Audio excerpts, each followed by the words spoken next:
ஸ்ரீமதே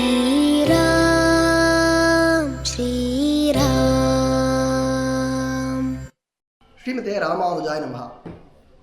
இந்த தடவை எல்லாம் இல்லை, நேராகவே உங்களோட பேசி விடுறேன். ஏன்னா இது ரொம்ப முக்கியமான விஷயம். எழுதி பார்த்தேன், எழுத முடியல, அதனால் நேராகவே உங்களோட பேசி விடலான்னு கேமரா முன்னாடி உட்காந்துருக்கேன். ரொம்ப நாளைக்கு கழிச்சு கேமராவை எடுக்கிறேன். கேமராவை எடுக்கிறதுக்கு கொஞ்ச நாள் எனக்கு மனசு ஒப்பலை. ஏன்னா பலரும் என்னுடைய காணொலிகளை பார்க்கிறீர்கள், பார்ப்பவர்கள் வருத்தப்படுகிறீர்கள் என்பது எனக்கு நன்றாக தெரியும். இதெல்லாம் இப்படி நடக்கிறதே நம்மளால் ஒன்றும் செய்ய முடியலன்னு வருத்தப்படுறீங்கன்றது எனக்கு நல்லா தெரியும். ஆனால் அந்த வருத்தத்தை தாண்டி இதற்காக நாம் ஏதாவது செய்ய முனைய வேண்டும் என்கிற முனைப்பு இருப்பதாக எனக்கு தெரியல. நான் தப்பாக இருக்கலாம், தப்பாக இருந்தால் நான் தப்புன்னு ஒத்துக்கிறேன். அதனால் இது ஒரு என்டர்டெயின்மெண்ட்டாக எல்லாரும் பார்க்கிறார்களோ என்கிற ஒரு எண்ணம் எனக்கு தோன்றியது. அதனாலே சரி, இதெல்லாம் எதுக்கு போடணும், நம்ம பாட்டு நம்ம வேலையை பார்ப்போம் அப்படின்னு ஒரு முடிவில் இருந்த 2 நாளைக்கு முன்னாடி இந்த ஆர்டிஃபிஷியல் இன்டெலிஜென்ஸ் மூலியமாக ஒரு காணொலியை போட்டு பார்க்கலாம் என்னதான் நடக்கிறதுன்னு பார்த்தாக்க நிறைய பேர் அதை பார்க்குறீங்க. நிறைய பேர் அதில் பார்த்து பின்னூட்டத்தில் நான் பார்த்த வரைக்கும் நான் பேச வேண்டும் என்று ஆசைப்படுகிறீர்கள் என்று அதை புரிந்து கொண்டேன். ஏதோ ட்ரை பண்ணுன்றதுக்காக ட்ரை பண்ணேன் ஒழிய அதை நான் ட்விட்டரில் ஏற்கனவே பதிவிட்டதை ஏஐ கிட்ட கொடுத்து அதை வீடியோவாக ஆக்கி போட்டது இருக்கட்டும். இந்த காணொளி முழுக்க முழுக்க ஸ்ரீ வைஷ்ணவ சம்பிரதாயம் சார்ந்தது. இதில் அரசியல்லாம் எதுவும் இல்லை, முழுக்க முழுக்க ஸ்ரீ வைஷ்ணவ சம்பிரதாயம் சார்ந்தது. ஸ்ரீ வைஷ்ணவன்னா யாருன்னு முதல்ல தெரிஞ்சுக்கணும். திருமாலை முழுமுதற் கடவுளாக ஏற்று வேதத்தின் அடிப்படையிலே தன்னுடைய வாழ்க்கையை நடத்துபவன் ஸ்ரீ வைஷ்ணவன் என்று சுருக்கமாக சொல்லலாம். ஸ்ரீ வைஷ்ணவர்கள் சுவாமி ராமானுஜாச்சாரியாரின் சிஷ்யர்கள். அதற்கு முன்னும் பல ஆச்சாரியர்கள் இருந்தார்கள். சுவாமி ராமானுஜருக்கு பின்னும் பல ஆச்சாரியர்கள் இருந்தார்கள். யதிபதி என்றால் யதி என்றால் சன்னியாசி, பதி என்றால் ராஜா, சன்னியாசிகளின் ராஜா. யதிபதியாக சுவாமி ராமானுஜர் திகழ்ந்தார். அவர் சாக்ஷாத் ஆதிசேஷனின் அவதாரம் என்று ஸ்ரீ வைஷ்ணவர்கள் நம்புகிறார்கள். ஒருவன் ஸ்ரீ வைஷ்ணவனாக இருக்க பல லட்சணங்கள் தேவை. அதுக்கு முன்னால் ஒன்று சொல்லிக்கிறேன். இந்த காணொளிகளை பார்த்து பலரும் ரங்கராஜன் ரொம்ப குறை சொல்லுவான், எப்போ பார்த்தாலும் அவனுக்கு எல்லாரையும் குறை சொல்கிறதே வேலை, அவனுக்கு என்னமோ தான் எல்லாரோட பெரிய புத்திசாலின்னு நினைப்பு, அப்படியாகவும் இப்படியாகவும் நிறைய பேர் வசவப்படுறோம் என் காதில் தான் உழுது. அதை பற்றிலாம் நமக்கு கவலை இல்லை. ஏன்னா சொன்னேன் இல்லையா, சுவாமி ராமானுஜாச்சாரியார் தான் ஸ்ரீ வைஷ்ணவரின் ஆச்சாரியன். அவருடைய திருவுள்ளத்திலே நான் எவ்வாறு பார்க்கப்படுகிறேன் என்பதை மட்டும்தான் கருத்தில் கொண்டு நான் செயல்பட வேண்டுமே ஒழிய உலகத்திலே இருப்பவர்கள் அனைவரும் என்னென்ன சொல்கிறார்கள் என்று நினைத்து நான் கவலைப்பட வேண்டிய அவசியமில்லை. ஸ்ரீ வைஷ்ணவ சம்பிரதாயத்தை பொறுத்த மட்டிலே மோட்சத்தை கொடுக்க வல்லவன் ஸ்ரீமன் நாராயணன் ஒருவனே. இது வைஷ்ணவ சம்பிரதாயத்திலேயே எல்லாரும் ஒத்துப்பா, வைதிக சம்பிரதாயத்திலே எல்லாரும் ஒத்துப்பா. மோட்சமிச்சேது ஜனார்தனாதுன்னு ஒரு வாக்கியமே இருக்குது. அதனால் மோட்சத்தை கொடுக்கக்கூடிய சக்தியை படைத்தவன் ஸ்ரீமன் நாராயணன் ஒருவனே என்பது பல முறை பல விதங்களாக பலராலும் பல யுகங்களாக ஸ்தாபிக்கப்பட்டு விட்டது. சுவாமி ராமானுஜர் அவருக்கு முன்னிருந்த காலம் வரையிலே ஒருவன் மோட்சத்திற்கு தகுதியானவன் தானா என்று பார்த்து மோட்சத்திற்கு போகக்கூடிய வழியை சுவாமி ராமானுஜருக்கு முன்னிருந்த ஆச்சாரியர்கள் செய்தார்கள். சுவாமி ராமானுஜர் பரம காருணிகர். அவர் பார்த்தார், என்னது இப்படி தகுதி இருக்கிறவர்களுக்கு மட்டும்தான் மோட்சம்னு சொல்லிட்டா அப்போ உலகத்தில் இனிமே வர காலத்தில் யாராலையுமே போக முடியாதே அப்படின்னு அவர் மனசில் 1000 ஆண்டுகளுக்கு முன்பே தோன்றி இந்த மோட்சத்திற்கு போகக்கூடிய அந்த பாதையை, சரணாகதி தத்துவத்தை யாருக்கெல்லாம் ஆசை இருக்கிறதோ அவர்களுக்கு எல்லாம் சொல்லலாம். இன்னார் இணையார் என்று பாகுபாடு வேண்டாம். அவர்களுக்கு இருக்கக்கூடிய ஒரே தகுதி என்னவென்றால் ஆசை, மோட்சம் போக வேண்டும் என்கிற ஆசை. மோட்சம்னா என்ன? பிறப்பு இறப்பு இல்லா நிலை, எப்பொழுதுமே பெருமானுக்கு கைங்கரியம் செய்து கொண்டிருக்கிற நிலை, சதா ஆனந்தமாக இருக்கக்கூடிய நிலை. அந்த நிலையை அடைவதற்கான வழியை சுவாமி ராமானுஜர் தெளிவுபடுத்தினார். இது எல்லோருக்கும் கிடைக்க வேண்டிய ஒன்று என்று ஸ்தாபனம் செய்தார். 1000 ஆண்டுகளுக்கு முன்பு சுவாமி ராமானுஜர் ஸ்ரீரங்கத்திலே பல ஆண்டுகள் 120 வருடங்கள் வாழ்ந்தார். இந்த ஸ்ரீ வைஷ்ணவ சம்பிரதாயம் வளர்வதற்காக 74 உத்தமர்களை சுவாமி ராமானுஜர் தேர்ந்தெடுத்து அவர்களுக்கு பஞ்சசம்ஸ்காரம் செய்யக்கூடிய உரிமையையும் ஸ்ரீ வைஷ்ணவ சம்பிரதாயத்தை பரப்பக்கூடிய கடமையையும் கோவில்களை காத்து கட்டி பெருமானுக்கு நடக்க வேண்டிய கைங்கரியங்கள் குறைவர நடக்கின்றனவா என்று பார்க்கக்கூடிய கடமையையும் கொடுத்து சென்றார். சுவாமி ராமானுஜர் ஆதிசேஷனுடைய அவதாரம். மீண்டும் இந்த சம்பிரதாயத்திலே சில கட்டங்கள் வந்தபொழுது சுவாமி மணவாள மாமுனிகளாக மீண்டும் அவதாரம் செய்து ஸ்ரீ வைஷ்ணவ சம்பிரதாயத்தை ஸ்தாபித்தார். சுவாமி மணவாள மாமுனிகள் 8 உத்தமர்களை தேர்ந்தெடுத்து அஷ்டதிக்கஜங்கள் என்று அவர்களுக்கு பெயரிட்டு 8 திக்கிலும் அவர்களை அனுப்பி ஸ்ரீ வைஷ்ணவ சம்பிரதாயத்தை ஸ்தாபனம் செய்து எல்லோரும் உஜ்ஜீவனம் செய்ய வழிவகுத்தார். இது சுருக்கமாக சொன்னேன். புரியலன்னா இன்னொரு 2 தடவை கேளுங்க, புரிஞ்சுக்கணும். இப்பேற்பட்ட ஸ்ரீ வைஷ்ணவ சம்பிரதாயத்திலே எனக்கு ஒரு பிறப்பை கொடுத்து இந்த சம்பிரதாயத்தின் ஏற்றத்தையும் புரிய வைத்து இந்த சம்பிரதாயத்திற்கு வேண்டிய கைங்கரியங்களை செய்யக்கூடிய தைரியத்தையும் மனப்பக்குவத்தையும் ஒரு வைராக்கியத்தையும் கொடுத்து இன்றளவும் பெருமான் என்னை நடத்தி செல்கிறான் என்பதில் எனக்கு ஐயமில்லை. ஏன்னா அவனன்றி ஒரு அணுவும் அசையாது, அவனன்றி நான் இவ்வாறு இல்லை. எங்கேயோ கோட் சூட்டு போட்டுக்கிட்டு சாஃப்ட்வேர் கம்பெனிகளிலே பல நாடுகளிலே பணிபுரிந்து கொண்டு லௌகீகமாக மெட்டீரியலிஸ்டிக் வாழ்க்கையிலே வாழ்ந்து கொண்டிருந்த எனக்கு ஸ்ரீ வைஷ்ணவ சம்பிரதாயத்தின் ஏற்றத்தை புரிய வைத்து இதற்கு கைங்கரியம் செய்யத்தான் நீ பிறந்திருக்கிறாய் என்பதை உணர வைத்து அதற்கான வைராக்கியத்தையும் தைரியத்தையும் ஓரளவுக்கு ஞானத்தையும் கொடுத்து என்னை பெருமான் தான் நடத்தி கொண்டிருக்கிறான் என்பதில் எனக்கு துளியும் சந்தேகமே கிடையாது. இல்லைன்னா நான் இங்கே இருக்க மாட்டேன். எந்தாவது ஒரு நாட்டில் நானும் இன்னைக்கு காத்தால ஒரு கண்ட்ரி, சாயங்காலம் ஒரு கண்ட்ரி அப்படின்னு என்னுடைய கூட படித்தவங்க என்னுடைய கூட வேலை செஞ்சவங்கலாம் போகிற மாதிரி இன்றைக்கி நானும் போயிட்டுருப்பேன்.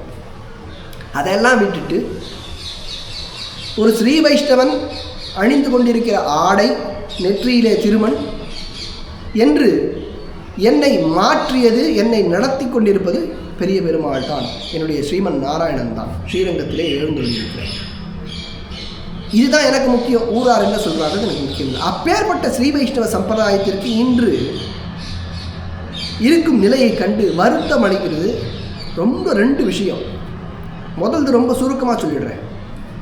இன்று ஸ்ரீவில்லிபுத்தூரிலே ஜீயராக இருந்த ஒரு நபரை அவருடைய மடத்திலிருந்து வெளியே அனுப்பி அவருக்கு இருக்க இடமில்லாமல் செய்திருக்கின்றனர். அவர் வழக்கம் போல அரசியல்வாதிகளைப் போல பேட்டி கொடுக்குறேன் பேர் வழின்னு சொல்லி நான் என்னுடைய பட்டத்தை ராஜினாமா பண்ணுறேன் அப்படின்னு ஒரு பேட்டி வேற. சொந்த விஷயங்களுக்காக, சொந்த காரணங்களுக்காக அப்படின்னு வேற ஒரு காரணத்தையும் இங்கே சொல்கிறார். கொஞ்சம் வீடியோவில் போடுறேன் பாருங்கள். இருந்தும் ஒரு ஆர்டர் வந்திருந்தது. கோர்ட் ஆர்டரை மதித்து நாங்கள் இந்த மடத்தை ஆச்சாரியனுடைய ஒரு ஆக்ஞையோட பழையபடி வானமாமலை மடத்துக்கிட்டே இந்த மடத்தை நாங்கள் ஒப்படைக்கிறோம். இந்த மடத்தில் இருக்க மாட்டோம். நாங்கள் வெளியில் இருக்க போகிறோம். வானமாமலை ஒரு சிஸ்டம் உங்களை ஏற்றுக்கிட்டாங்க, நீங்களும் மனப்பூர்வமாக ஒப்படைக்கிறீங்க, நிறைய வெளியேறீங்க. இல்லை, எனக்கு இப்போ தனிப்பட்ட காரணத்தில் போயின்னு இருக்கோம். பார்த்தீங்களா, இந்த மகானுபாவர் தான் நான் ஸ்ரீ வைஷ்ணவ சம்பிரதாயத்தை இழிவுபடுத்தியதாக புகார் கொடுத்து நான் சிறையில் இருக்க காரணமான பலர்களில் இவரும் ஒருவர் முக்கியமான நபர். இன்று அவர் இருக்க இடமில்லை. அவர் மடத்தை அவர் ராஜினாமா செய்துவிட்டு எங்கு போக போகிறாரோ யாருக்கும் தெரியாது. அரசியல் செய்ய போவார், வேற என்ன பண்ணுவார், அதான் அவருக்கு தெரியும். போகட்டும், அவரவர் தலையெழுத்து. ஒரு பாகவதனுக்கு அபச்சாரம் செய்தால் என்ன நடக்கும் என்பதை பெருமான் காட்டிக்கொண்டே இருக்கிறான் என்பதிலே எனக்கு ஐயமில்லை. ஆக பாகவதனாக நான் வாழ்ந்து விட்டாலே எனக்கு எந்த கவலையும் இருக்கக்கூடாது என்பதிலும் எனக்கு ஐயமில்லை. வைதிக சம்பிரதாயத்தில் ஒருத்தர் சந்நியாசாசிரமம் ஏற்றுக்கிறதுனாலே அது பெரிய விஷயம். ஏன்னா வைதிக சம்பிரதாயத்தை பொறுத்த மட்டிலே ஒருவன் 4 ஆசிரமத்திலே வாழ்பவன். முதல் ஆசிரமம் பிரம்மச்சரியம், 2வது கிரகஸ்தாசிரமம், கல்யாணம் ஆனதுக்கப்புறம் கிரகஸ்தன் சொல்லுவோம். 3வது வானப்பிரஸ்தம், 4வது சந்நியாசாசிரமம். இது வைதிக சம்பிரதாயத்திற்கு பொது.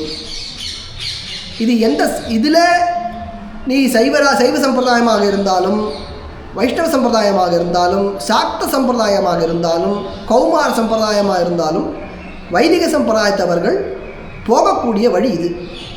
இந்த 4 ஆசிரமத்தில் இருக்க வேண்டும். 4 வர்ணங்கள் எல்லோருக்கும் தெரியும். அதை தான் வர்ணாசிரம தர்மம் என்று சொல்கிறார்கள். இந்த வர்ணத்திலே இந்த ஆசிரமத்திலே இருப்பவர்கள் என்னென்ன செய்ய வேண்டும் என்று வேதம் சொன்னபடி தன்னுடைய வாழ்க்கையை நடத்துபவர்கள் வைதிகர்கள். இப்பொழுது நான் பிராமண வர்ணத்திலே பிறந்தவன். இப்பொழுது நான் இருக்கக்கூடிய ஆசிரமம் கிரகஸ்தாசிரமம். திருமணம் செய்து கொண்டு வாழ்ந்து கொண்டிருக்கிறேன். ஒரு பிராமண கிரகஸ்தாசிரமத்தில் இருப்பவன் என்னென்ன செய்ய வேண்டும் என்று வேதத்திலே சொல்லபடி நான் நடந்தால் நான் வைதிகன், இல்லை என்றால் நான் வைதிகன் இல்லை. இவ்வளவுதான். இதில் என்னமோ பாகுபாடுன்னு உணரல். ஒருவன் சூத்திரனாக பிறந்து அவன் பிரம்மச்சரிய ஆசிரமத்தில் இருந்தால் அவன் என்னென்ன செய்ய வேண்டும், கிரகஸ்தாசிரமத்தில் இருந்தால் என்னென்ன செய்ய வேண்டும் என்பது அவனுக்கு விதித்ததை படி அவன் நடக்க வேண்டும். அதுதான் வைதிக தர்மம். இதிலையும் ஒவ்வொரு யுகத்திற்கும் இந்த வர்ணாசிரமத்திற்கு இருக்கக்கூடிய விதிகள் மாறும். கலியுகத்திலே சந்நியாச ஆசிரமம் கூடாது என்று வைதிகர்கள் நம்புகிறார்கள். அப்போ நிறைய சன்னியாசியை நம்ம பார்க்குறோமே அப்படின்னா ஒரு விதி விலக்க கொடுத்துருக்காங்க. அதாவது பகவத் கைங்கரியத்திற்காக சந்நியாசாசிரமம் ஏற்றுக்கொள்ளலாம் என்று ஒரு விதி விலக்கு இருக்கிறது. அதனாலே பகவானுக்கு கைங்கரியம் செய்வதற்காக சந்நியாசியாக பல பேர் ஆகிறார்கள். சந்நியாசாசிரமம் எல்லா காலங்களிலும் எந்த யுகத்திலுமே பிராமணனுக்கு மட்டும்தான் உண்டு, மற்றவர்களுக்கு கிடையாது. இதுவும் தர்மசாஸ்திரங்கள் சொல்லுகிறது. அப்போ நான் சாமியார் ஆகக்கூடாதா அப்படின்னு நீங்கள் கேட்டிங்கன்னாக்க நீங்கள் வைதிகர்கள் இல்லைன்னு நான் சொல்லுவேன். அவ்வளோதான். நீங்கள் ஆறுது ஆகாது உங்களோட இஷ்டம். ஜக்கி வாசுதேவ் போகிற வரவனுக்கெல்லாம் சன்னியாசின்னு சொல்கிறான். அது பெண்களுக்கு சன்னியாசாசிரமமே கிடையாது. விவேகானந்தர் காலத்திலிருந்து இன்றளவும் பல பெண்களுக்கு நிறைய பேர் சன்னியாசாசிரமம் கொடுக்குறாங்க. அவர்களெல்லாம் வைதிகர்கள் அல்ல, அவ்வளவுதான். அவர்கள் கொடுக்கலாமா கொடுக்கக்கூடாதுன்ற பற்றி எனக்கு கவலை இல்லை.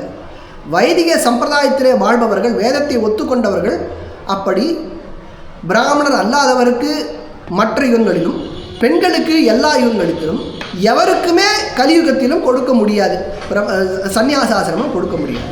விதிவிலக்கு என்னன்னாக்க பகவத் கைங்கரியத்துக்காக, லோகக்ஷேமத்திற்காக, அந்த காரணத்திற்காக ஒரு சிலரை தேர்ந்தெடுத்து பாரம்பரியமாக வந்த ஆச்சாரியர்கள், அந்த சம்பிரதாயத்தவர்கள், அவர்களுக்கு சந்நியாசாசிரமம் கொடுக்கலாம், அவர்கள் சந்நியாசாசிரமம் ஏற்றுக்கொள்ளலாம் என்று இருக்கிறது. இப்போ முதல்ல பகவத் காரியத்துக்காக சந்நியாசாசிரமம் எடுத்துக்கொண்டிருந்தால் ஸ்ரீவில்லிபுத்தூரில் இருந்த அந்த ஜீயர் இன்று அந்த மடத்தை நான் ராஜினாமா செய்கிறேன் என்று சொல்லி போக அவருக்கு வழி இல்லை. பகவானுடைய கைங்கரியத்தை எப்படி ராஜினாமா செய்ய முடியாது? அதுன்னா வேலையா? கவர்மெண்ட் ஆஃபீஸ் வேலையான்னு அது இல்லை தனியார் ஆஃபீஸ் வேலையா ராஜினாமா பண்ணிட்டு போகிறதுக்கு? அதுக்கெல்லாம் வழியே இல்லை. அப்போது தகுதி அல்லாதவர்களை அந்த இடத்துல வைத்தால் அவர்தான் இதை போல செய்வார் இல்லையா? விஷயமே தெரியாமல், அடிப்படை ஞானம் இல்லாத, அனுஷ்டானம் இல்லாத, வைராக்கியம் இல்லாத ஒருவரை சந்நியாசியாக்கினால் என்ன நடக்கும் என்பது ஸ்ரீவில்லிபுத்தூரை பார்த்தால் நமக்கு தெரியும். சரி, ஸ்ரீவில்லிபுத்தூரில் நடந்தது என்ன சுருக்கமாக சொல்கிறேன். ஒரு வழக்கு. இந்த ஸ்ரீவில்லிபுத்தூரில் ஜீயராக இருந்தவர் இருந்த இடம் ஒரு மடம். அந்த மடம் வானமாமலை ஜீயருக்கு, அந்த மடத்திற்கு உரியது. இது வழக்கு. அவர் தனக்கு உரியது என்கிறார், இவர் எனக்கு உரியது என்கிறார். வேடிக்கை என்னன்னா, ஸ்ரீவில்லிபுத்தூர் ஜீயரை நியமித்ததே வானமாமலை ஜீயர் தான். அப்போ தன்னுடைய சிஷ்யனையே தன்னுடைய இடத்தை விட்டு விரட்டி விட்டார். ஒரு டெக்னிக்கல் பாயிண்ட் ஒன்று வச்சு, இது மடம் இல்லை, இது கோவில், சன்னதி என்று சொல்லி, அந்த வழக்குடைய டீட்டெயில்ஸ் நான் பார்க்கணும், நான் பார்ப்பேன். இன்னும் கொஞ்ச நாள் எனக்கு வரல கையில், செய்தியில் வந்ததை வச்சு நான் சொல்கிறேன். இது சன்னதி என்று சொல்லி, இது மடம் அல்ல சன்னதி என்று சொல்லி அவரை காலி செய்ய வைத்து விட்டார்கள். ஒரு ஜீயர் இன்னொரு ஜீயரை காலி பண்ண வச்சிட்டார். இவர் எங்கே போவான்றதை பற்றி அவருக்கு கவலை இல்லை. ஏன் அப்படி செய்தார்? இப்போ இருக்கிறவர் 24, அது பட்டம். 23வது பட்டத்தில் இருந்தவருக்கே இந்த பிரச்சனை இருந்தது. அவர் இந்த பிரச்சனையெல்லாம் வேண்டாம் எனக்குன்னு சொல்லி அவரும் ராஜினாமா பண்ணிட்டு, ஆனால் அது போகிறதுக்கு முன்னாடி தன்னுடைய ஸ்தானத்திலே வேறு ஒருவரை நியமித்து விட்டு, வானமாமலை ஜீயருடைய ஒப்புதலோடு நியமித்து விட்டு, இவர் சந்நியாச ஆசிரமம் பெற்றுக்கொள்ளலாம், இவர் சன்னியாசியாக வாழலாம் என்று அனுமதி கொடுத்து எல்லோர் முன்னிலையிலும் இவருக்கு சந்நியாச ஆசிரமத்தின் பட்டாபிஷேகத்தை செய்து ஸ்ரீவில்லிபுத்தூர் ஜீயராக நியமனம் செய்தார்கள். இன்னைக்கு என்ன சண்டையோ என்ன பாலிடிக்ஸோ தெரியாது, வருத்தமாக இருக்கிறது. ஏன்னா வானமாமலை மடம் என்பது கொஞ்ச நாளைக்கு முன்னாடி சொல்லியா மணவாள மாமுனிகளுடைய சம்பந்தம், அவருடைய மடம் அது. அந்த மடத்துக்கு சார்ந்த ஒருவரை வெளியே அனுப்புகிறார்கள். கலியுக தர்மத்திலே முக்கியமான ஒரு பொறுப்பு சந்நியாசிகளை கிரகஸ்தர்கள் மற்றவர்கள் பாதுகாக்க வேண்டும், அவர்களுக்கு வேண்டியதை செய்ய வேண்டும் என்பது. இப்போ ஒரு சன்னியாசி நடுத்தருவில் நிற்கிறார். நீ சன்னியாசியாக ஆசைப்பட்டு வந்தியோ ஆசைப்படாமல் வந்தியோ அதை பற்றி எல்லாம் கவலை கிடையாது. ஆயிட்ட சன்னியாசியாக ஒரு சடங்கை முடித்து சன்னியாச ஆசிரமம் ஏற்றுக்கொண்டாய். ஏற்றுக்கொண்ட பின்பு இனி இந்த ஆசிரமத்திலே நான் இருக்க மாட்டேன் என்று சொல்ல உரிமை இல்லை, இதை ராஜினாமா செய்கிறேன் என்று சொல்வதற்கு உரிமை இல்லை. அதனால தான் கிரகஸ்தர்கள் அவர்களை பாதுகாக்க வேண்டும் என்று சாஸ்திரத்தில் எழுதி வைத்திருக்கிறது. ஆனால் இன்று ஒரு சந்நியாசி நடுத்தெருவிலே நின்று கொண்டு போகும் இடம் தெரியாமல் என்ன செய்ய போகிறாருன்னு எனக்கு தெரியல. ஏதோ ஒரு இடத்துல ஏதோ ஒரு பூஜை பண்ணுறார். எவ்வளவு மோசமான நிலைக்கு அவர் சென்று விட்டார் என்பது அந்த பூஜையிலிருந்து தெரிகிறது. ஸ்ரீ வைஷ்ணவர்கள் மறந்தும் புறந்தழா மாந்தர்கள் என்று சொல்லப்படுபவர்கள். கனவுல கூட ஸ்ரீமன் நாராயணனை தவிர வேறு எந்த தேவதையும் அவர்கள் வணங்க மாட்டார்கள் என்பது அதற்கு பொருள். மறந்தும் புறந்தொழா மாந்தர்கள், வணங்க மாட்டார்கள் என்பதற்காக மதிக்க மாட்டார்கள் என்ற அர்த்தத்தை புரிந்து கொள்ளக்கூடாது. அப்படி புரிந்துன்னா உங்களுடைய அறிவுடைய ஆழம் அவ்வளவுதான். வணங்க மாட்டார்கள் என்பதற்கும் மதிக்க மாட்டார்கள் என்பதற்கும் ஒரு கடல் அளவு வித்தியாசம் இருக்கிறது. எல்லோரையும் மதிக்கப்படுவார்கள், ஆனால் ஸ்ரீ வைஷ்ணவர்கள் ஸ்ரீமன் நாராயணனை மட்டுமே வணங்குவார்கள். மற்ற சம்பிரதாயத்திலலாம் எல்லாத்தையும் வணங்குறாங்கன்னா அது அவங்களோட இஷ்டம். ஏற்கனவே ஒரு தடவை சொல்லியிருக்கேன், ஒருவன் ஸ்ரீ வைஷ்ணவன் என்றால் அவன் பெருமானுக்கு பத்தினியாக இருக்கக்கூடியவன். ஸ்ரீ வைஷ்ணவ சம்பிரதாயத்திலே ஒவ்வொரு ஆத்மாவும் ஒரு பெண்ணாகத்தான் கருதப்படுகிறார். புருஷோத்தமன் ஒருவனே, ஸ்ரீமன் நாராயணனே. சரணாகதி செய்துவிட்டால் அந்த ஸ்ரீமன் நாராயணனுடன் அவனுக்கு கல்யாணம் ஆகிவிடுகிறது. உடனே நாத்திகர்கள்லாம் எதுக்கு ஒருத்தன் சொன்னான் பாருங்க, திருமுருகன் காந்தின்னு ஒரு பொறுக்கி கோவிலில் அர்ச்சகர்கள் சட்டை இல்லாத இருக்கிறத பார்த்து அவனுக்கு காம இச்சை வருகிறது. அவனை போல இருக்கிற அந்த அந்த கல்யாணத்தை சொல்லலை, இது ஆன்மீக கல்யாணம். கல்யாணம்னா மங்களமாக இருக்கக்கூடிய விஷயம். அதனால் பெருமானுக்கும் அந்த ஆத்மாவுக்கும் பரமாத்மாவுக்கும் இருக்கக்கூடிய சம்பந்தம், அந்த சம்பந்தத்தை உறுதிப்படுத்தக்கூடிய நிலை வந்த பிறகு அவன் புருஷன், நான் பத்தினி என்கிற நிலையில் இருப்பதனாலே இது ஸ்ரீ வைஷ்ணவர்கள் நம்பக்கூடியது, மற்றவர்கள் ஏற்க வேண்டும் என்று நான் சொல்லலை. சில பேருக்கு இதுவும் கோபம் வரும். அப்போ நாங்கள்னா என்ன அப்படின்னு கேட்டாங்க நிறைய பேர். நான் சொன்ன எங்களுடைய நம்பிக்கை, அதனாலே தான் நாங்கள் வேறு எந்த பெருமானையும் நாங்கள் வணங்குவதில்லை என்று சொல்கிறோம், அவ்வளவுதான். இருக்கட்டும். அப்படி மறந்தும் புறந்தொழா மாந்தர்களாக இருக்கக்கூடியவர்கள் பூஜை செய்யக்கூடிய விஷயங்களிலே தேவதாந்தரங்கள் என்று சொல்லக்கூடியது, அதாவது பெருமானை தவிர மற்ற எந்த தேவதையும் வணங்குவதில்லை, அவர்களெல்லாம் தேவதாந்தரங்கள் என்று மற்ற தேவதைகளை வணங்குவதில்லை என்று சொல்கிறோம். அப்படி இந்த ஸ்ரீவில்லிபுத்தூரிலே ஜீயராக இருந்தவர் இனி இருக்காரான்னு தெரியாது. அவர் போகிற வரைக்கும் அவர் என்ன நடக்கிறதோ தெரியாது. ஸ்ரீவில்லிபுத்தூரில் ஜீயராக இருக்கார் பாருங்க, அவர் ஒரு பூஜை பண்ணுறார். அந்த பூஜையுடைய அறையிலே இந்த காஞ்சியில் ஒரு சாமியார் இருக்கார் பாருங்க, அவரோட படம் இருக்குது. அப்புறம் இந்த ஒரு புஸ்தகம் ஒருத்தன் எழுதுனான், அவன் யாருன்னே தெரியாது, ஆட்டோபயோகிராஃபி ஆஃப் யோகின்னு ஒரு புஸ்தகம், அந்த ஆளுடைய படம். என்னென்னமோ படங்கள் எல்லாம் அந்த இதில் இருக்குது. ஒரு ஸ்ரீ வைஷ்ணவ சம்பிரதாயத்திலே நன்கு கற்றறிந்து அனுஷ்டானத்தில் இருக்கக்கூடிய எவருமே அப்படிப்பட்ட இடத்திலே பூஜையை செய்ய மாட்டார்கள். அங்கே பெரும்பாலுமே இருக்கலாம், பல பேர் வீட்டில் இருக்கும். ஆனால் ஸ்ரீ வைஷ்ணவர்கள் ஆராதனை செய்யக்கூடிய அந்த பூஜை இடத்திலே பெருமானையோ தாயாரையோ ஆழ்வார்களையோ ஸ்ரீ வைஷ்ணவ ஆச்சாரியர்களோ தவிர வேறு ஒருவருடைய விக்கிரகமோ படமோ இருக்க முடியாது. அப்படி இருப்பவர்களுக்கு தேவதாந்தர சம்பந்தம் உண்டு என்று சொல்லி அவர்கள் ஸ்ரீ வைஷ்ணவர்கள் இல்லை என்று ஸ்ரீ வைஷ்ணவ சம்பிரதாயத்தவர்கள் இதில் பூர்வாச்சாரியர்கள் அந்த காலத்தில் எழுதி வச்சது இன்னி வரைக்கும் அதை தான் தொடர்ந்து கடைபிடித்து கொண்டிருக்கு. இதில் மாற்றமே இருக்க முடியாது. இது ஸ்ட்ரிக்ட் தான். பல பேர் சொல்கிறாங்க இந்து மதத்தில் எதுவுமே ஸ்ட்ரிக்ட் இல்லைன்னு. அப்படியெல்லாம் இல்லவே இல்லை. ரொம்ப ரொம்ப ஸ்ட்ரிக்ட் இதுதான். இந்த ஸ்ட்ரிக்ட்னஸ்ஸு யாரும் வெளியிலேருந்து பார்க்க வேண்டிய அவசியம் இல்லை. அவன் உள்ளுக்குள்ளே பார்த்துக்க வேண்டியது. அதுதான் வித்தியாசமே. அவனவனுக்கு தெரியும். வேதத்தில் சொன்னபடி வாழ்கிறோமா என்பது அவனவனுக்கு தெரியும். அப்படி இருக்க இந்த மாதிரி பூஜை பண்ணுறவர்களுக்கெல்லாம் இதான் கதியாக இருக்குன்னு நான் நினைக்கிறேன். ஒருவேளை இதனால தான் அங்கே வானமாமலையில் அவரும் வெளியில் போகணும்னு சொன்னாரோன்னு எனக்கு தெரியாது. இது ஒரு வருத்தமான செயல். இரண்டாவது, ட்விட்டரில் எழுதியிருப்பேன், நீங்கள் பார்த்துருப்பீங்க. ஸ்ரீரங்கத்தில் 4ஆம் தேதியிலேருந்து ஒரு 7 நாளைக்கு ஒரு கூத்து நடந்துட்டுருக்கு. கலெக்ஷன் டப்பு டப்பு டப்பு, பெருமாள் பேரை சொல்லி டப்பு. நானும் 15 வருஷமாக தொண்டை தண்ணி வத்த கத்தின்ட்டுருக்கேன். ஸ்ரீரங்கத்தில் நம்பெருமாள் திருடிட்டாங்க, பெரிய பெருமாள் திருவடியை சிதைத்து விட்டார்கள், ஒரு பிரதிதான் இங்கே இருக்கிறது, உண்மையான உற்சவமூர்த்தி இன்று இல்லை, 2012 களவாடப்பட்டு விட்டார். இதற்கு நான் போலீஸில் புகார் கொடுத்து எஃப்ஐஆர் ரெஜிஸ்டர் பண்ணி வழக்கும் விசாரணையிலே நடந்து கொண்டிருக்கிறது என்று சொல்லிக் கொண்டிருக்கிறார்கள். இன்று வரையில் என்னை தவிர இதுக்கு படமெல்லாம் எக்கச்சக்கமாக போட்டேன். இப்போ சைடில் கூட போடுறேன். சொல்லி சொல்லி மாளாது. திருவரங்கத்தின் 2ஆம் படையெடுப்புன்னு ஒரு சீரீஸே போட்டேன் முதல்ல ஆரம்பத்தில். பார்க்காதவங்க போய் பாருங்கள். வேணால் மறு ஒளிவை இன்னும் தடவை பண்ணுறேன். அப்படி ஸ்ரீரங்கத்தில் நடந்த எல்லாவற்றையும் ஆவணங்களின் அடிப்படையிலே பல காணொளிகளாக வெளியிட்டுள்ளேன். நம்பெருமாள் குறித்து 100 கேள்விகள் கேட்டுள்ளேன். இது உலகத்தில் இருக்கிற ஒவ்வொரு ஸ்ரீ வைஷ்ணவனுக்கும் தெரியுன்றது எனக்கு தெரியும்.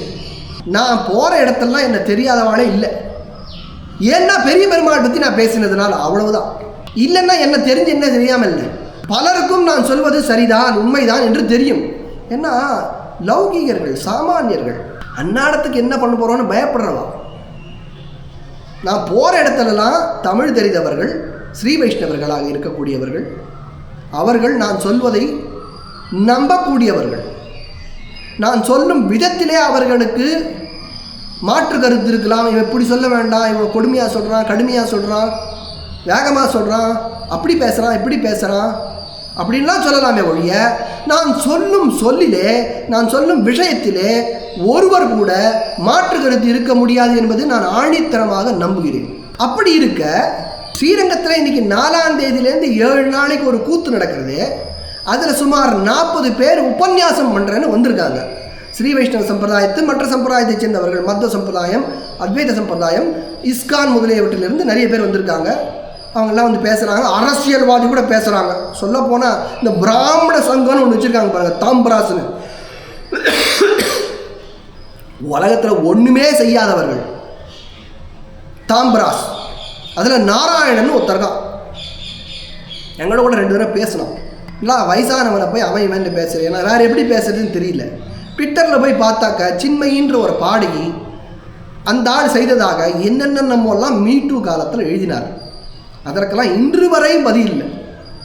எப்படி வைரமுத்து பற்றி சொன்னதுக்கும் பதில் இல்லையோ அதே போல தான் இவங்களெல்லாமோ எல்லாம் செல்வாக்கு உடையவர்கள் இல்லவா. அவர்களெல்லாம் வச்சு இங்கே ஒரு 7 நாளைக்கு ஒரு கூத்து நடக்கிறது. கூத்துன்னு தான் நான் சொல்லுவேன். இதில் பல உபன்யாசகர்கள், பேர் போன உபன்யாசகர்கள்லாம் வந்து பேசுகிறாங்க. அதை நடத்துபவர் யாருன்னாக்க அவர் வந்து தன்னை மணவாள மாமனிகளுடைய வம்சம் என்று சொல்லிக் கொள்கிறார். இங்கே தான் பிரச்சனையே. 2 விஷயம் இன்றைக்கி மணவாள மாமனிகள் சம்பந்தப்பட்டது. மணவாள மாமனிகளுடைய வம்சத்தவர்கள் ஸ்ரீரங்கத்திலே தெற்கு உத்தர வீதியிலே மணவாள மாமனிகளுடைய சன்னதி இருக்கிறது. அந்த சன்னதியை சார்ந்தவர்கள், அவர்களை தவிர அந்த வம்சத்தவர்கள் வேறு இடத்துல இருப்பதாக யாரும் அறிந்ததில்லை. இது ஒன்று. திருமாலிருஞ்சோலை மலையிலே, அதாவது கள்ளழகர் கோயில் மதுரையில் இருக்கு இல்லையா, அந்த ஊரில் நான் இருக்கேன், நானும் மணவாள மாமனிகளுடைய வம்சத்தவன் தான் என்று ஒருவன் சொல்லிக்கொண்டு, நானும் ஆச்சாரியன்தான் என்று சொல்லிக்கொண்டு, நானும் பஞ்சசம்ஸ்காரம் செய்விக்கிறேன் என்று சொல்லி பலரை ஏமாற்றிக்கொண்டு வாழ்ந்து கொண்டிருக்கிறான். ஏன் இவ்வளவு கடுமையாக நீ சொல்கிறடா அப்படின்னு கேட்கலாம். ஸ்ரீ வைஷ்ணவ சம்பிரதாயத்தில் பஞ்சசம்ஸ்காரம் என்னென்னமோ பேசுகிறியே, ஒன்றும் புரியலையேன்னு சொல்லலாம். சுருக்கமாக அதையும் சொல்ல பார்க்குறேன். காணொளி பெருசாக தான் இருக்கும், இருந்தாலும் கொஞ்சம் பொறுமையாக கேளுங்க. ஸ்ரீ வைஷ்ணவ சம்பிரதாயத்தின் முக்கியமான கொள்கை சரணாகதி தத்துவம். அந்த சரணாகதி ஒருவன் செய்ய வேண்டும் என்றால் இந்த வழியிலே செய்ய வேண்டும் என்று ஸ்ரீ வைஷ்ணவ ஆச்சாரியர்கள் வகுத்து வைத்திருக்கிறார்கள். ஒருவருடைய சிபாரசிலே தான் சரணாகதி செய்ய வேண்டும் என்று சொல்வார்கள். ஸ்ரீ ராமாயணத்திலே பல இடங்களிலே இதை பார்க்கலாம். அதெல்லாம் இன்னொரு இடத்துல நிறைய உபன்யாசங்களில் சொல்லுவாங்க, அங்கே போய் கேட்டுக்கோங்க. நான் உபன்யாசம் பண்ண வரல, நான் உபன்யாசகனும் இல்லை, நான் பண்டிதனும் இல்லை. நிறைய பேர் சொல்கிறாங்க, நீ என்ன பெரிய பண்டிதனா? நான் பண்டிதனும் இல்லை, எனக்கு ஒரு மண்ணும் தெரியாது. ஆனால் பெருமானுக்கு அடிமை நான் என்றதை நன்றாக புரிந்து வைத்திருக்கிறேன். அப்படி அந்த சரணாகதி பண்ண வேண்டும் என்றால் ஒரு ஆச்சாரியனுடைய அனுகிரகத்தோடு தான் அதை செய்ய வேண்டும். உன்னை சொன்ன பார்த்தீங்களா, 74 சிம்மாசனாதிபதிகள் ஆச்சாரிய புருஷர்களும் 8 அஷ்டதிக்கஜங்களும் அவருடைய வம்சத்திலே வந்தவர்கள் இன்னும் வாழ்ந்து கொண்டிருக்கிறார்கள். அவர்களிடம் மட்டும்தான் ஸ்ரீ வைஷ்ணவனாக ஒருவன் ஆக வேண்டுமென்றால், சரணாகதி செய்ய வேண்டுமென்றால் அவர்களிடம் சென்று தன்னுடைய ஆசையை சொன்னால் ராமானுஜருடைய கட்டளையின்படி அவனுக்கு சரணாகதியை செய்து வைக்கும்போது பஞ்ச சம்ஸ்காரமும் செய்வார்கள். அந்த பஞ்ச சம்ஸ்காரத்திலே செய்த பிறகுதான் அவனுக்கு பெருமானுக்கு ஒரு அமுது படைக்கக்கூடிய, அதை தளிகை செய்யக்கூடிய, சமைக்கக்கூடிய என்று சொல்லக்கூடாது, தளிகை செய்யக்கூடிய உரிமையும் பெருமானுக்கு பூஜை செய்யக்கூடிய தகுதியும் வருகிறது. இப்படி தகுதி வருகிறது என்று சொன்னால் அவர் பிராமண க்ஷத்ரிய வைசிய சூத்திரர்களிலே யாராக இருந்தாலும் அவர்களுக்கு அது உண்டு, அந்த தகுதி உண்டு. அவரவர் இல்லத்திலே ஒரு பெருமாளை ஒரு சாலக்கிராம பெருமாளாகவோ ஒரு சிறிய மூர்த்தியாகவோ எழுந்தள்ளச் செய்து ஒவ்வொரு நாளும் அந்த பெருமாளுக்கு திருவாராதனம் என்க சொல்லப்படுகிற பூஜையை செய்து பெருமானுக்கு அமுது செய்வித்து அந்த அமுதை தான் உண்ண வேண்டும். இதுதான் ஒரு ஸ்ரீ வைஷ்ணவன் செய்யக்கூடிய விஷயம். இதை தவிர அந்தந்த வர்ணம் ஆசிரமத்தில் இருக்கக்கூடிய அனைத்து விஷயங்களையும் அவன் செய்து கொண்டு போக வேண்டும். அவன் வாழ்க்கையை நடத்த வேண்டும். மோட்சத்திற்கு போகக்கூடிய நாட்களை எண்ணிக்கொண்டிருக்க வேண்டும் என்பது ஸ்ரீ வைஷ்ணவ லட்சணமாக சொல்லப்படுகிறது. சுருக்கமாக சொல்கிறேன். அப்போ நாளைக்கு யாராவது ஒருத்தர் நானும் பஞ்சசம்ஸ்காரம் செய்கிறேன்னு சொன்னால் அது செல்லாது. அப்படித்தான் இந்த ஸ்ரீரங்கத்தில் கூத்தடிக்கக்கூடிய அந்த ஆசாமி செய்து கொண்டிருக்கிறார். நானும் பஞ்சசம்ஸ்காரம் செய்து கொண்டவன். என்னுடைய ஆச்சாரியன் திருமணி அப்பன் சுவாமிகள். நான் யாரிடம் பஞ்சசம்ஸ்காரம் செய்து கொண்டேனோ அதே சுவாமியிடம்தான் இங்கே கூத்தடிக்கிறான் பாருங்கோ, அவனும் பஞ்சசம்ஸ்காரம் செய்து கொண்டான். அதனாலே நாங்கள் எல்லாம் சிஷ்ய பரம்பரை, ஆச்சாரிய பரம்பரை இல்லை. திடீர்னு எங்க தாத்தா சொன்னா, எங்க கொள்ளு தாத்தா சொன்னான்னு சொல்லி செத்து போனவங்க பேரெல்லாம் சொல்லி நான் மணவாள மாமுனிகள் வம்சம்னு ஒருத்தன் இன்னைக்கு சொல்லி கொண்டு வந்து ஸ்ரீரங்கத்திலே உட்கார்ந்து கொண்டு அப்படியே பெரிய மேடையை போட்டுண்டு கோடிக்கணக்கில் பணம் வசூல் பண்ணி அதை செலவு பண்ணி தன்னை ஒரு அத்தாரிட்டியாக, ஸ்ரீ வைஷ்ணவ சம்பிரதாயத்தின் அத்தாரிட்டியாக காட்டிக்கொள்ளுகிறான். அதுவும் யார் பேரை சொல்லி? சுவாமி மணவாள மாமுனிகளுடைய பேரை சொல்லி. இதை பார்த்து ஸ்ரீ வைஷ்ணவ சம்பிரதாயத்து ஆச்சாரிய புருஷர்கள் அனைவரும் வாய் மூடி கைகட்டி அங்கே போய் உட்காந்துட்டு அவனுடைய மேடையில் உட்காந்துட்டு உபன்யாசத்தை பண்ணிட்டு இருக்காங்க. இப்போ புரியுதா கோவிலோட நிலைமை ஏன் இப்படி இருக்குன்னு? கோவிலோட நிலைமை இந்து சமய அறநிலையத்துறையினாலோ நாத்திக திராவிட கும்பல்களினாலோ இந்த மாதிரி நிலைமைக்கு ஆளாகலை. இது ஆஸ்திகர்கள் என்று சொல்லிக்கொண்டு ஆஸ்திக நாஸ்திகர்களாக இருப்பவர்களால் தான் இப்படி நடக்கிறது. உதாரணத்துக்கு சொல்றேன், ஸ்ரீரங்கத்தில் 7 பிராகாரம் கொண்ட ஒரே கோவில் உலகத்தில் ஸ்ரீரங்கம் மட்டும்தான், ஸ்ரீரங்கநாதர் கோவில் மட்டும்தான். ஏன்னாக்க வைகுண்டத்தில் 7 பிராகாரம் இருக்குது, அதுக்கு ஏற்ற மாதிரி இங்கே 7 பிராகாரம் இங்கே இருக்குது அப்படின்னு அதோடைய அப்படியே ரெப்ளிகா தான் ஸ்ரீரங்கம். வைகுண்டத்தில் என்னெல்லாம் இருக்கோ அதே போல் இங்கே, அங்கே ஒரு திருமாமணி மண்டபம் இருக்குது, இங்கேயும் ஒரு திருமாமணி மண்டபம் இருக்குது. அதை மாதிரி ஒவ்வொன்றும் அங்கே இருக்கிறதே தான் இங்கேயும் இருக்குது. அப்படிப்பட்ட கோவிலுடைய 6வது 7வது பிராகாரம் என்று வீடுகளாக ஆகிவிட்டது. சரி, ரொம்ப காலமாக இருக்காங்க அப்படின்னு கோவில் நிர்வாகம்னு சொல்லக்கூடாது, இந்த அரங்கட்ட துறையினுடைய பிரதிநிதி, அப்பப்போ வந்துட்டு போகிற அரங்காவலர்கள், இங்கே பிரயோஜனமே இல்லாமல் பரம்பரை அரங்காவலர்கள் தூங்கி தயிர் சாதம் சாப்பிட்டு நிறைய பேர் இங்கே இருக்காங்க, ஸ்தலத்தார்னு பேர் அவளுக்கு. அவர்களெல்லாம் இத்தனை காலம் பேசாமல் இருந்துட்டாங்க. இன்னைக்கு ஏதோ ஒரு புண்ணியமா இது கூடாது அப்படின்னு சொல்லி இதை தடுக்கிறதுக்காக கொஞ்ச நாளைக்கு முன்னாடி கேஸை போட்டு இன்னைக்கு எல்லாரும் சண்டை போட்டுட்டு இருக்காங்க. 6வது 7வது வீடு இடத்துல இருக்கிற என் வீடு என்னோட வீடு, பட்டா எனக்கு போடுன்னு சண்டை போட்டுட்டு இருக்காங்க. இப்படிப்பட்ட நிலையிலே ஸ்ரீரங்கம் இருக்கிறது. இங்கே இருக்கிற ஆச்சாரிய புருஷர்களும் அப்படித்தான் இருக்கிறாங்க. அப்படிப்பட்டவர்களாம் இந்த போலி ஆசாமியுடைய அந்த கூட்டத்திலே போய் கும்பாலம் அடித்து கொண்டு 10,000 20,000 சம்பாவனைக்காக அங்கே போய் நிற்கிறாங்க. இதுதான் உண்மை. கடுமையாகத்தான் சொல்லுவேன். ஏன்னா இது சம்பிரதாய விஷயமானது. இது கடுமையாகத்தான் சொல்லி ஆக முடியுது. சத்தியம் புரியாது பிரியம் புரியாதுன்ற அட்வைஸ்லாம் எனக்கு சொல்லாதீங்க. சத்தியத்தின் படி நடக்கிறவனுக்கு பிரியமாக சொல்லுவேன். சத்தியத்தை குப்பத்தொட்டியில் தூக்கி போட்டுட்டு நான் இஷ்டப்படி நடப்பேன், நீ ஆனால் சத்தியமாக பிரியமாக சொல்லணும்னா அது நடக்காது. எதுக்கு சொல்ல வந்தேன்னா, இந்த ட்விட்டரில் இதை பற்றி எழுதி இவர்களெல்லாம் ஸ்ரீரங்கம் பெரிய பெருமாளுக்கும் நம்பெருமாளுக்கும் நடந்ததை பற்றி ஒரு வார்த்தை பேசாமல் நாராயண பதத்துவத்தை ஸ்தாபிக்கிறேன் என்று சொல்லி 7 நாள் கூத்தடிக்கிறாங்களே, பெரிய பெருமாளுக்கு நடந்த கொடுமையை கூட சொல்ல மாட்டேங்கிறார்களே என்று கேட்டால், இன்று ஒருவர் எனக்கு ஒரு காணொளி அனுப்புகிறார். அந்த காணொளி அனுப்பி நீங்கள் சொன்னீங்களே இவர் பேசிட்டார் பாருங்களேன்னு சொல்கிறார். அதை போட்டேன், நீங்கள் கேளுங்க. இந்த இடத்துல இதை பேசலாமோ கூடாதோ, ஆனால் மனசுலேருந்து வெறி வந்து கிளம்புறது அடக்கிறேன். ஏன்னா இருக்கிற திவ்ய தேசங்கள்லேயே பெரிய திவ்ய தேசம், முக்கியமான திவ்ய தேசம், மூலமான திவ்ய தேசம், ஒன்னான திவ்ய தேசம், வைகுண்டத்தை காட்டிலும் உயர்ந்த திவ்ய தேசம் ஸ்ரீரங்கம், திருவரங்கம். இந்த ஊர் பேரை சொன்னால் போருமே, மதில் திருவரங்கம் என்ன அப்படின்னு ஆழ்வார் ரங்கான்னு சொல்லாத ரங்கம்னு சொல். ரங்கம் ரங்கம் இது புரூயாத்துன்னு சொல்கிறது போல் ஸ்ரீரங்கம் ஸ்ரீரங்கம் ஊர் பேரை சொன்னாலே போருந்துச்சே. அந்த ரங்கநாத பெருமாளுக்கே மூலவர் உற்சவருக்கே எத்தனையோ விதத்தில் எவ்வளவோ பிரச்சனைகள் ஏற்பட்டுருக்கு. திருமேனிலேயே பலவேறு பிரச்சனைகளை ஏற்படுத்தின்றிருக்கா அப்படிங்கிறதெல்லாம் இப்போ சமீப காலமாக அடியன் கேள்விப்பட்டுருக்கேன். எங்கேயோ திருமாலிருஞ்சோலையில் இருக்கிறதுனால இங்கே நடக்கிறது தெரியறதில்லை. கேட்டிங்களா? பேசிட்டார் பார்த்தீங்களா? என்ன பேசினார் என்று நான் கேள்விப்படுகிறேன். திருமேனிலேயே பலவேறு பிரச்சனைகளை ஏற்படுத்தின்றிருக்கா அப்படிங்கிறதெல்லாம் இப்போ சமீப காலமாக அடியன் கேள்விப்பட்டுருக்கேன். அங்கே ஸ்ரீ நம்பெருமாள்ன்ற பேர் வரல, ஸ்ரீ பெரிய பெருமாள்ன்ற பேர் வரல, உற்சவர் மூலவர்னு மட்டும் சொல்கிறாங்க. அந்த ரங்கநாத பெருமாளுக்கே மூலவர் உற்சவருக்கே, அந்த ரங்கநாத பெருமாளுக்கே மூலவர் உற்சவருக்கே 10 விஷயம் சொல்கிறது நடுவில் 2. ஆனால் ஸ்ரீரங்கத்தை பற்றி என்னமா கொண்டாடுறாங்கடா எப்பா ஆடியோ. இருக்கிற திவ்ய தேசங்கள்லேயே பெரிய திவ்ய தேசம், முக்கியமான திவ்ய தேசம், மூலமான திவ்ய தேசம், ஒன்னான திவ்ய தேசம், வைகுண்டத்தை காட்டிலும் உயர்ந்த திவ்ய தேசம் ஸ்ரீரங்கம், திருவரங்கம். கொடுக்குற காசுக்கு மேலே கூவுறானே, அதை போல அளவுக்குள்ள கூவுறாங்க. அவரே பின்னால் என்ன சொல்கிறான்னு பாருங்களேன், இதை கேளுங்களேன். பெரியாழ்வார் சொல்றது போல, அதனால கோவில்கள்லாம் எப்படி இருந்தா என்ன அப்படின்னு இருக்கக்கூடாது. நம்ம ஒவ்வொருத்தரும் கோவில்களை கண்காணிக்கணும், கோவிலில் நடக்கிற அவலங்களை தட்டி கேட்கணும். இதை மாதிரி ஆச்சாரிய புருஷர்கள், ஸ்தானிகர்கள் அல்லது இதை மாதிரி தீர்த்தக்காரெல்லாம் ஒவ்வொரு சன்னதியிலையும் இருக்கா, அவள்கிட்ட போய் முதல்ல விசாரிச்சுட்டு தான் உள்ள கோவிலுக்கு போனோமா. நேராக கோவிலில் போய் பிரயோஜனம் இல்லை.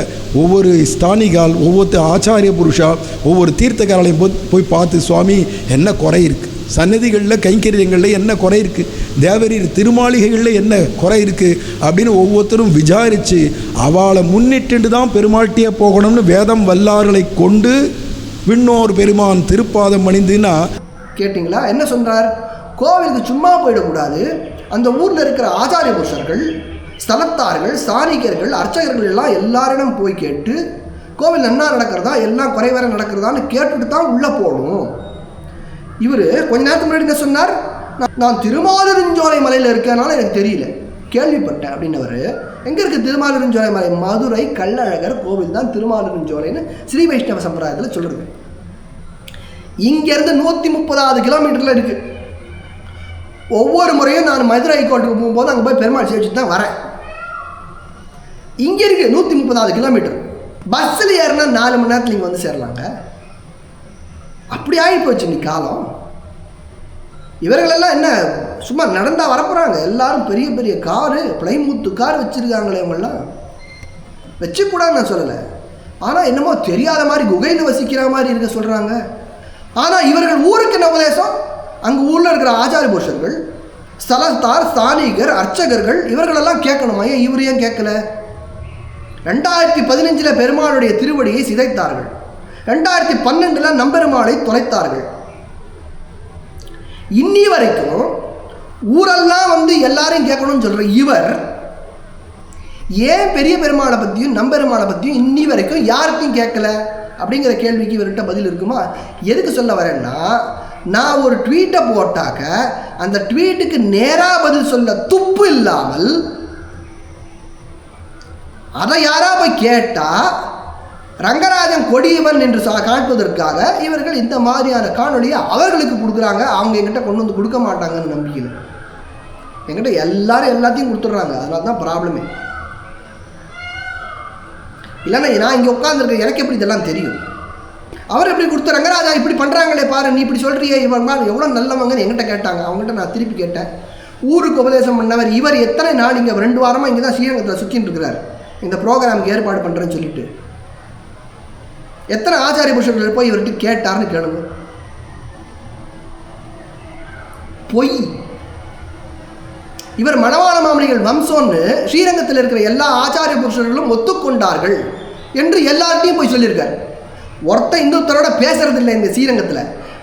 இந்த ஆச்சாரியனுக்கு அந்த ஆச்சாரியனை பார்த்தா பிடிக்கல, அந்த ஆச்சாரியனுக்கு இந்த ஆச்சாரியனை பார்த்தா பிடிக்கல, இவன் ஒழிஞ்சா இவன் சந்தோஷப்படுவான், இவன் ஒழிஞ்சா அவன் சந்தோஷப்படுவான்னு கேடுகட்ட நிலையிலே ஸ்ரீரங்கம் இருக்கிறது. ஸ்ரீரங்கம் மட்டும் இல்லை, ஸ்ரீ வைஷ்ணவ சம்பிரதாயத்தில் இருக்கிற அத்தனை ஆச்சாரிய புருஷர்களுடைய நிலைமை இதுதான். காஞ்சிபுரத்தில் இருக்கிறவங்களுக்கு ஸ்ரீரங்கத்தை பற்றி கேளுங்க, அவன் எக்கேடு கட்டு போனால் எனக்கு என்ன? ஸ்ரீரங்கத்தில் இருக்கிறவங்கள்ட்ட காஞ்சிபுரத்தை கேட்டு பாருங்க, அவன் எக்கேடு கட்டு போனால் எனக்கு என்ன? அங்கே மாட்டிக்கிட்டாங்களா, சண்டை போட்டாங்களா, இவர் சண்டை போட்டாரா, இவர் கஷ்டப்பட்டாரா அப்படின்னு படு மோசமான நிலையிலே ஸ்ரீ வைஷ்ணவ சம்பிரதாயம் இன்று நடந்து கொண்டிருக்கிறது. அப்படி இருக்கக்கூடிய நிலையிலே இப்படிப்பட்டவர்கள் குழம்பிய குட்டையிலே மீனை பிடிப்பவர்களாக பாமர மக்களை ஏமாற்றிக்கொண்டு, ஏன் ஏமாற்றுகிறார்கள் என்றால், நான் முன்னாலே சொன்னேன், என்னுடைய ஆச்சாரியன் தான் அவருக்கும் ஆச்சாரியன். இப்போ அவர் பஞ்சசம்ஸ்காரம் செய்து எல்லோருக்கும் சரணாகதி செய்விக்கலாம் என்றால் நானும் செய்யலாம் இல்லையா? எங்கள் ஆச்சாரிய சுவாமியோட நான் கேட்டேன், சுவாமி அவர் பண்ணுறாரு, அவர் நானும் பண்ணால் ஒத்துப்பீங்களான்னு நான் கேட்டேன். அவர் எத்தையோ சாப்பிட்றாருன்றதுக்காக நீயும் சாப்பிடுவியாடான்னு கேட்குறாரு என்ன எங்கள் சுவாமி. அவ்வளவுதான், அதுக்கு மேலே அவள்லாம் ஒன்றும் சொல்ல மாட்டான். என்ன சண்டையாக முடிக்க முடியும்? உலகத்தில் போலிகள் நிறைய இருக்கும், கலியிலே போலி நிறைய இருக்கும் என்று பாகவத மகாபுராணத்திலே சொல்லியிருக்கிறார்கள். போலி சாமியார்கள் இருப்பார்கள் என்று தான். இந்த சாமியார்கள் தான் போலி சாமியார்கள். இன்று ஸ்ரீ வைஷ்ணவ சம்பிரதாயத்திலே ஒருவன் சரணாகதி செய்து பெருமானுக்கு தொண்டு செய்ய வேண்டும் என்றால் நேரடியாக அவன் சுவாமி ராமானுஜரிடம் சென்று சரணாகதி செய்யறதுக்கு வழி பாருங்க. ரொம்ப வருத்தத்தோடு சொல்கிறேன், அடுத்த ஜெனரேஷனுக்கெல்லாம் யாருமே வழிகாட்டுறதுக்கு இல்லை அப்படின்ற வேதனையில் நான் சொல்கிறேன். அப்படி ஒருவரிடம் சமாசனம் செய்து கொண்டவர், ஒரு சிஷ்ய பரம்பரையில் இருக்கக்கூடியவர், என்னை போன்றவர், அவரும் நானும் ஆச்சாரியன் தான் இப்படி கையை வச்சுக்கிட்டு ஒரு கையில் சங்கு ஒரு கையில் சக்கரம்னு சூடு போட்டு ஒருத்தனுக்கு சூடு வைக்கிறது பேர் சமாசரணம் இல்லை, பஞ்சசம்ஸ்காரம் இல்லை, சரணாகதி இல்லை. ஏனென்றால் இவர்களே தகுதியற்றவர்கள். தகுதியற்றவர்களிடம் சென்று ஒரு சான்றிதழ் வாங்கினால் என்ன ஆகும்? அதுவும் தகுதி இல்லாமல் தான் போகும். ஃபேக் சர்டிஃபிகேட் வாசல்லே தூக்கி அடிச்சிடுவோம், சொல்ல போனால் ஜெயிலில் போட்டுருவோம். அங்கே ஒருத்தன் பார்த்துட்டே இருக்கான், யமதர்மராஜன் அவனுக்கு பேர்.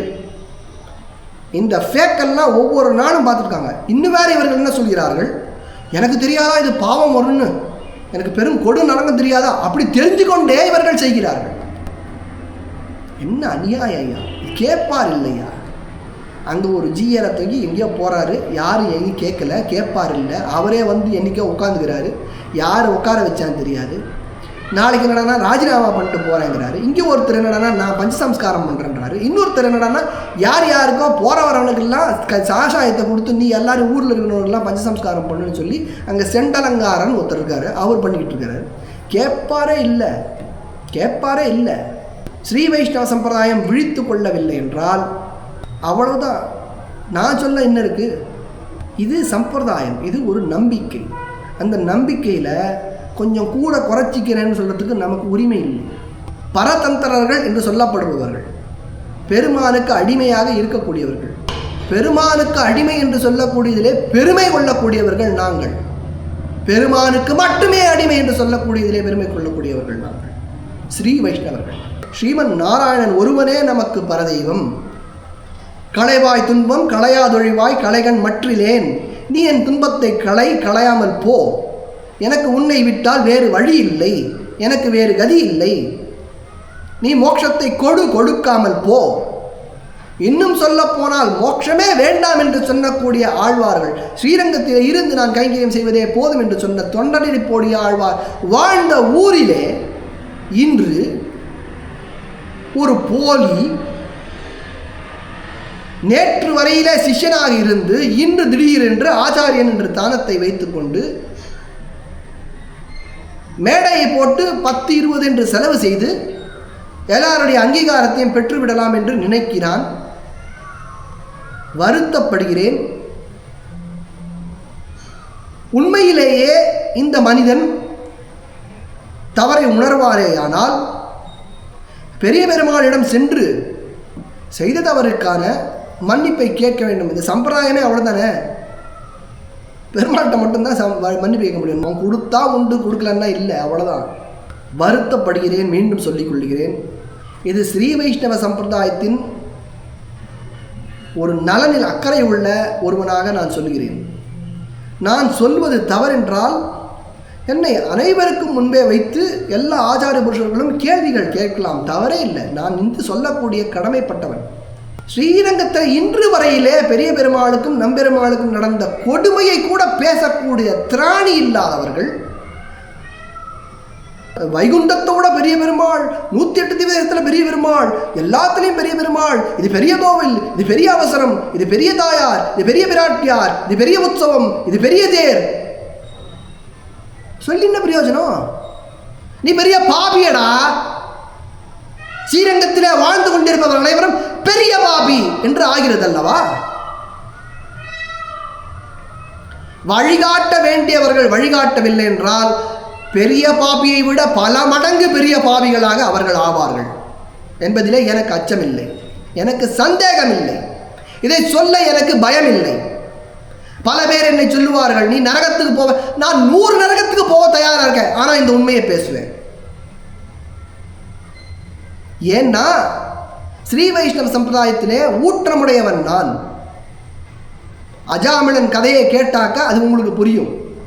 அதிலே யமதர்மராஜன் சொல்லுகிறான், ஸ்ரீ வைஷ்ணவர்களுக்கும் இடத்திலே நீ செல்லாதே. அப்போ யமதர்மன் பயப்படக்கூடிய ஸ்தானத்தில் இருப்பவர்கள் ஸ்ரீ வைஷ்ணவர்கள். அப்போ நான் ஸ்ரீ வைஷ்ணவனா வாழ்ந்தாலே எனக்கு அதுவே போதும். நமன் தமர் தலைகள் மீதே என்று ஆழ்வார் யமன் தலை மீது கால் வைத்து பேசுகிறேன் என்று இருமாப்போடு சொல்கிறார். அந்த ஆழ்வார் பரம்பரையிலே வந்தவன் என்று நான் சொல்லுகிறேன். எனக்கு இதை பற்றிலாம் கவலை இல்லை, பயம் இல்லை. அப்படியே எனக்கு நரகத்தை கொடுப்பான் என்றால், கொஞ்ச நேரத்துக்கு மட்டும் சொன்னேன், களைவாய் துன்பம் களையாதொழிவாய் களைகன் மற்றிலேன் என்று. நீ என்ன சொர்க்கத்தில் வச்சாலும் சரி, நரகத்தில் வச்சாலும் சரி, மோட்சத்தில் வச்சாலும் சரி, ஸ்ரீரங்கத்தில் வச்சாலும் சரி, எங்கே வச்சாலும் நான் உன் அடிமையாக இருப்பேன் பெருமானே என்று சொல்லிக்கொண்டு ஒவ்வொரு நாளும் ஸ்ரீமதே ராமானுஜாய நமஹா என்று சொல்லிக்கொண்டு ஸ்ரீமன் நாராயணனுக்கே அடிமையாக இருப்பேன் என்று ஒவ்வொரு நாளும் நான் வாழ்ந்து கழிப்பேன், சந்தோஷமாக வாழ்ந்து கழிப்பேன். ஒழிய ஒரு நாளும் திருட்டுத்தனம் பண்ணிட்டு எப்போ மாட்டிக்க போகிறோன்னு சொல்லி யார் என்ன கேள்வி கேட்பாங்களோன்னு பயந்து ஒதுங்கி ஏமாற்றி வயிற்று பிழைப்பு செய்யக்கூடிய வேலையை நான் செய்ய மாட்டேன். இந்த காணொளியை பார்க்கக்கூடிய ஸ்ரீ வைஷ்ணவர்கள் அவர்களிடமிருந்து நான் எதிர்பார்ப்பது நீங்கள் தான் செய்யணும்னு நான் சொல்ல மாட்டேன், சொல்கிறதுக்கு நான் யார். ஆனால் ஒரு ஸ்ரீ வைஷ்ணவனாக இருக்க வேண்டும் என்று ஆசைப்படுபவர்கள் அவரவர்களுடைய ஆச்சாரியன் அந்த திருமாளிகையை தொடர்பு கொண்டு என்ன நடக்கின்றது, இது சரியா, ஏன் எதுவும் சொல்ல மாட்டேன் என்கிறீர்கள், ஏன் பேச மாட்டேன் என்கிறீர்கள், எங்களுக்கு வழிகாட்ட வேண்டியது நீங்கள் தானே என்று பணிவாகவே கேட்கலாமே. நாம் எதுக்கு கேட்டு அவர்கள் எதாவது சொல்லி நாம் எதாவது பண்ண வேண்டிய ஆகிட போகிறதுன்றதுக்காக யாரும் எதுவும் கேட்கவும் இல்லைன்றது எனக்கு நல்லாவே தெரியும். அவன் நான் டிவி பார்க்குறேன், இன்றைக்கி சந்தோஷமாக இருக்கேன், கார் பங்களா வாங்கியிருக்கேன், சாயங்காலமானால் வேலுக்குடி கிருஷ்ணனுடைய உபன்யாசம் கேட்குறேன், டாக்டர் வெங்கடேஷ் உபன்யாசம் கேட்குறேன், துஷ்யந்த் ஸ்ரீ உபன்யாசம் கேட்குறேன், அனந்த பத்மநாபி சாமி பேசுறது கேட்குறேன், ஏதோ பார்க்குறேன்னா பேசுகிறேன்னா. எவ்வளோ டாக்டர் வெங்கடேஷ் எவ்வளோ நல்ல சினிமா பாட்டெலாம் பாடுறாரு, நான் சிக வச்சு வேண்டான்னு சொல்கிறாரு, அவரை போல கிராப்புக்குள்ளே சிக்க வச்சுக்கோங்கன்னு சொல்கிறாரு. இப்படி சுலபமாக கொடுக்குறத விட்டுவிட்டு நீங்கள் என்னென்னமோ பேசிகிட்டு இருக்கீங்களே, இதெல்லாம் எதுக்கு அப்படின்னு நீங்கள் கேட்கலாம். அப்படி இருக்கிறவங்களுக்கு நான் காணொலியே போடலையே. அவர்களெல்லாம் பார்க்காம அப்படியே போங்கோ. ஸ்ரீ வைஷ்ணவனாக வாழக்கூடிய ஆசையுடையவர்கள் எப்படி எம்பெருமானார் சொன்னாரோ அதே போல் நானும் சொல்கிறேன். நான் எம்பெருமானார்னு சொல்ல, அவரோட தலைவன் சொல்லத்தானே என் சிஷ்யன் சொல்ல முடியும். ஆசையுடையவர்கள் இந்த சம்பிரதாயத்தை சரி பண்ண வேண்டிய கட்டாயத்திலே இருக்க வேண்டியவர்கள். காஞ்சிபுரத்தை பற்றி பேச ஆரம்பிச்சேன்னா அது ஒரு 15 நிமிஷம் ஆகிடும். அதனால் அது வேண்டாம். சமீபத்தில் அங்கே பெருமானுக்கு உற்சவத்தின் போது நடந்த அபச்சாரங்களை சொல்லி ஒன்றாது ஸ்ரீரங்கத்தில் டெய்லி நடக்கிறது, அது உங்களுக்கே தெரியும். அது ட்விட்டரில் நீங்கள் போய் படிச்சுக்கோங்க. இன்னொரு காலம் சமயம் இருந்தால் நான் சொல்கிறேன். மீண்டும் சொல்லிக் கொள்கிறேன், அவரவர்கள் கொஞ்சம் பயங்களெல்லாம் விட்டுட்டு நரகத்துக்கு தான் போக போகிறோன்னு உங்களுக்கு தெரியும். நீங்கள் பண்ணதுக்கெல்லாம் நம்ம என்ன சொர்க்கத்துக்கு போக போகிறோமா இல்லை மோட்சத்துக்கு போக போகிறோமா அப்படின்றதுக்காக நான் நரகம் போடுறேன், நான் நாசம் பண்ணுறேன்னு சொல்லக்கூடாது. மோட்சத்திற்கா அது கொடுக்கக்கூடிய விஷயத்தை அவன் தான் தீர்மானம் பண்ண போகிறான். பெருமாள் சிசுபாலனுக்கு கொடுக்குறான், எனக்கு கொடுக்க மாட்டானா? ஆனால் நிச்சயமாக தருவான். இந்த ஜென்மத்திலையா அடுத்த ஜென்மத்திலையா 10 ஜென்மம் கழிச்சா 100 ஜென்மம் கழிச்சா நமக்கு தெரியாது. அதனால் நீங்கள் நரகத்துக்கெல்லாம் பயப்படுறவர்களாக எனக்கு தெரியல. மற்ற விஷயங்கள்லாம் செய்யும்போது நம்ம பயப்படுறது இல்லையே. ஹோட்டலில் போய் சாப்பிட்றோம், நரகத்துக்கு போகிறோன்னு பயப்படுறோமா என்ன? தண்ணி காசு கொடுத்து வாங்கி சாப்பிட்றோம், நரகத்துக்கு போகிறோன்னு பயப்படுறோமா என்ன? சிகை வச்சுக்காமல் இருந்துட்டு கிராப்புக்குள்ளே சிகை வச்சுக்கிறான்னு ஊருக்கு உபதேசம் பண்ணுறோம், நரகத்துக்கு போகிறோன்னு பயப்படுறோமா என்ன? ஸ்ரீ வைஷ்ணவ சம்பிரதாய சம்பந்தம் இல்லாத கிரந்தங்களை எல்லாம் உபன்யாசம் பண்ணுறேன்னு டாக்டர் வெங்கடேஷ் மாதிரி சௌந்தர்ய லகரின்னு உபன்யாசம் பண்ணுறோம், பயப்படுறோமா நரகத்துக்கு போகிறோன்னு? நாம் எதுக்கு கோவிலில் நடக்கிறதெல்லாம் பார்க்கணும், நம்ம இந்த பக்கம் திரும்பி போயிடணும் அப்படின்னு உபதேசம் பண்ணுறாங்களே நிறைய உபன்யாசகர்கள், அதுக்கெல்லாம் பயப்படுறோமா நான் நரகத்துக்கு போகிறோன்னு? எதுக்குமே நம்ம விடுங்க. ஸ்ரீரங்கத்தில் 6ஆம் 7ஆம் பிராகத்தில் இருக்கவங்க எவனாவது பயப்படுறானா? நான் பெருமாள் சொத்தை தன் சொத்துன்னு சொல்லிக்கிறானே, எவனாவது ஒருத்த நரகத்துக்கு போகிறேன்னு பயப்படுறானான்னு? அதுக்கெல்லாம் பயப்படாதவர்கள் உங்கள் ஆச்சாரியன்கிட்ட போய் இப்படி ஸ்ரீ வைஷ்ணவ சம்பிரதாயம் ஏன் இப்படி இருக்கிறது என்று சொல்லி அவர்களெல்லாம் ஒரு கொடைக்கு கீழே கொண்டு வந்து அவர்களுக்கு ஏற்பாடு செய்து உட்கார்ந்து அவர்களெல்லாம் ஆலோசனை செய்து ஒரு வழியை கொண்டு வர செய்ய வேண்டாமா? இல்லைன்னா போகிற வரவனெல்லாம் பஞ்சசம்ஸ்காரம் செய்கிறேன்னு சொல்லி கிளி ஜோசியம் மாதிரி ஸ்ரீ வைஷ்ணவ சம்பிரதாயத்தை ஆக்கிடுவான். இதுதான் சுவாமி ராமானுஜ திவ்யாக்யா வர்த்ததாமை வர்த்ததாம் நீங்கள் சொல்கிறீங்களா தினமுன்றது உங்களுக்கிட்டே விட்டுடுறேன். எப்பொழுதும் எதிராசம் வடிவழகி என் இதயத்துள்ளதால் இல்லை எனக்கு எதிர், இல்லை எனக்கு எதிர், இல்லை எனக்கு எதிரே. ஸ்ரீமதே ராமானுஜாய நமஹ.